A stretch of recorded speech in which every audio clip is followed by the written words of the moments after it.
The universe had a strange habit of revealing its vastness with a deafening silence. As the stellar dawn landed gently on the surface of Auris 3, this absence of sound seemed to spread throughout the interior of the ship, enveloping each crew member in a deep unease. Auris 3, long awaited as a possible home for humanity, was more than beautiful. It was breathtaking, but in a disturbing way.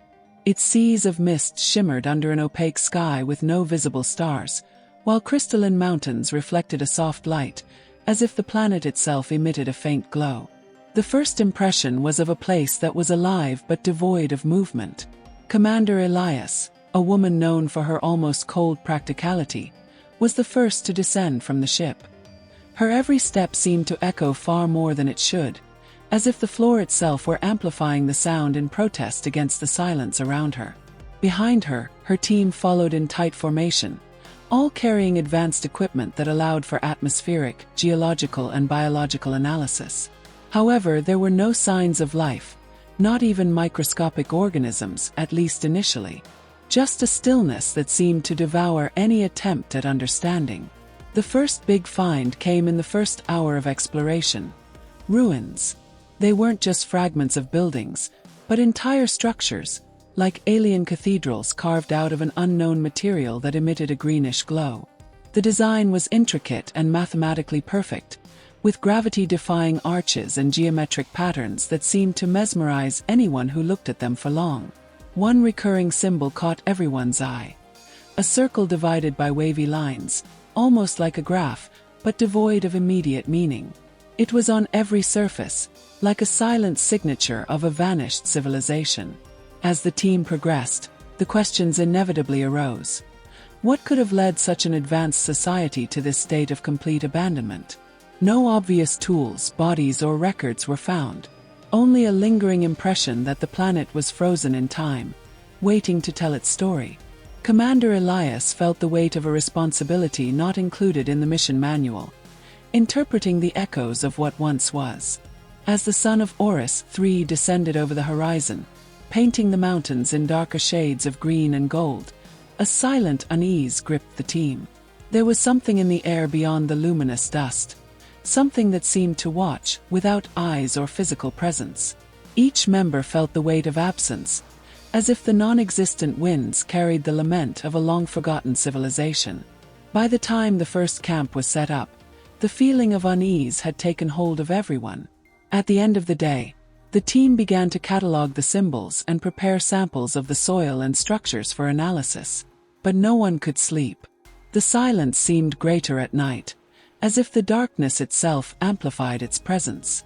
And as they gazed at the skies empty of stars, everyone was thinking about the same question: what could have silenced Auris 3? On the second day in Auris 3, the team advanced into the heart of the ruins. The objective was clear: to unravel the mysteries of the recurring symbol and find answers about the civilization that once flourished there. However, the atmosphere carried a palpable tension, as if the planet was whispering secrets they weren't yet ready to hear. The scientists spread out in their surroundings, but even the noises of their equipment seemed muffled, devoured by the mute vastness around them. The first breakthrough came when Dr. Kieran, an expert in linguistics and cryptography, was able to identify patterns in the symbols engraved on the structures. They weren't mere ornaments. The drawings connected to a form of visual writing that seemed to combine mathematical and emotional concepts. More intriguingly, part of the records indicated something that could only be described as a collective memory. These inscriptions suggested that the inhabitants of Auris 3 had created a system that stored experiences and thoughts in a shared way, making physical interactions unnecessary. Everything seemed designed to maximize efficiency and minimize conflict. However, there was something disturbing about the records. The later inscriptions were marked by ruptures, as if there had been a collapse in the initial harmony. Once fluid patterns became chaotic, almost violent, and in some passages the text simply disappeared, erased by a mysterious force. With each new fragment discovered, the similarities with human behavior became more evident, generating intense discussions among the team. Was this society the inevitable fate of every advanced civilization? At nightfall, another discovery raised the tension. Near what appeared to be a central square, the explorers found a partially collapsed underground chamber. Inside, a complex structure glowed with a pulsating greenish light, almost like a biological heart. Connected to it was a series of devices that looked like projectors. When activated, they displayed holographic images of tall, slender beings, with features that seemed more artistic than realistic, like idealized representations of themselves. The scenes showed the inhabitants interacting warmly at first, but gradually the interactions diminished, replaced by solitary figures in large empty spaces.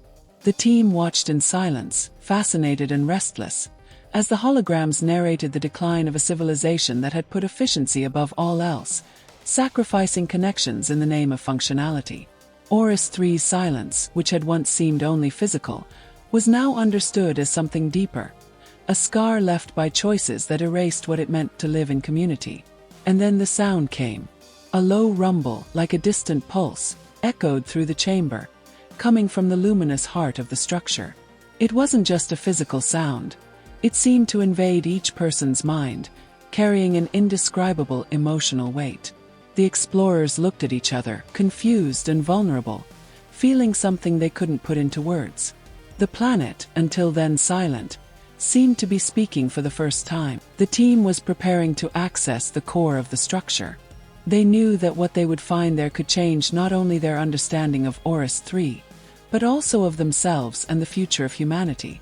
Entering the core of the structure revealed an unexpected depth, as if the basement of Auris 3 held more secrets than its surface. The pulsating light emanating from the room seemed to gain strength as the team approached, casting dancing shadows on the sculpted walls. The feeling that something monumental was about to be revealed was almost unbearable. At the center of the underground chamber was the source of the pulsation, a translucent sphere surrounded by metallic filaments that seemed alive, connecting it to the walls and the ground. Inside the sphere, liquid shapes rotated in a hypnotic movement, occasionally emitting glows that translated into low, constant sounds. It was as if the planet itself was breathing. As they got closer, the sensors began to register intense electromagnetic activity, but not hostile, just conscious. Dr. Ayla, a specialist in cognitive systems, was the first to approach with caution. Her initial analysis suggested that the sphere was not just a machine, but an integrated memory storage and processing system, a kind of organic artificial intelligence. The team realized they were facing something monumental, the core that contained the last vestiges of the Auris 3 civilization. However, before they could fully process what they had found, the sphere reacted. Waves of light swept through the room, and the explorers felt a growing pressure in their minds. It wasn't conventional communication. It was as if memories were being projected directly into their thoughts. Fragments of alien lives invaded their consciousness. Moments of joy in community, technological advances celebrated, and finally, a gradual disconnection. Machines, created to make life easier, became substitutes for human interactions. The inhabitants of Auris 3 had become so isolated that their existence lost purpose. The core was the last guardian of their history, a capsule of memories that had survived the extinction of the species. The visions ceased, leaving the members of Stellar Dawn in stunned silence. Elias, who had always led with firmness, felt the weight of something greater than she had ever experienced. The fate of Auris 3 didn't seem so far removed from the path Earth was taking. Increasingly advanced machines, social networks that promised connection but delivered isolation, and a humanity that was slowly beginning to forget what it really meant to be together. However, the core still held a secret. Ayla discovered that it wasn't just storing memories. It was also transmitting them. Fragments of Auris 3's culture and history were being sent into space, as a silent cry for help, or perhaps as a warning. The team was faced with a moral choice. Shut down the core, ending the transmission cycle and preserving the privacy of an extinct civilization, or allow it to continue sending its message, in the hope that other worlds could learn from Auris 3's failure. The dilemma divided the group, but Elias took the floor. If they died to teach us something, perhaps that is the purpose that remains for them. We can't silence the only echo that still speaks for an entire civilization. The core seemed to react to his words, pulsing with greater intensity. As the group left the chamber, each one took a piece of that collective memory with them. There were no easy answers, only a painful understanding that the fate of Auris 3 could be repeated. The question now was, would humanity be willing to change? The return to stellar dawn was accompanied by a different silence from the one they had encountered when they arrived on Auris 3. Now, it wasn't the absence of sound from the planet that disturbed them, but the overwhelming presence of the memories they had absorbed. Each step back to the ship seemed to carry the weight of 1,000 extinct lives, their stories intertwined with the explorers' own reflections. Commander Elias took one last look at the planet's horizon, the crystalline mountains glowing with the pale light of a distant sun. In his mind, the holographic vision of the lost civilization still echoed. The communal feasts, the bonds of affection, the pride in their technological achievements, all slowly crumbling, victims of the isolation they had grown up unable to perceive. The core of Auris 3 had offered a mirror, a reflection of the direction in which humanity might be heading. During the return to Earth, the team began to catalog the data collected, trying to find a clear meaning in the experiences transmitted by the core. Isla led the process, but was interrupted by a disturbing discovery. Among the signals transmitted by the core was a message addressed not only to the explorers, but to any civilization that could hear it. Connections are our true strength. Without them, all progress is empty. Don't make the same mistakes. It was a clear warning, a testament to the extinction of Auris 3 and a plea for others not to follow suit. The message sparked intense debate among the crew. Some believed it should be taken to Earth as a universal lesson, a call to action to change the course of an increasingly disconnected society. Others feared that humanity would not be ready to understand the depth of the warning, or worse, that the information about Auris 3's advanced technology would be used for destructive purposes. Elias made the final decision.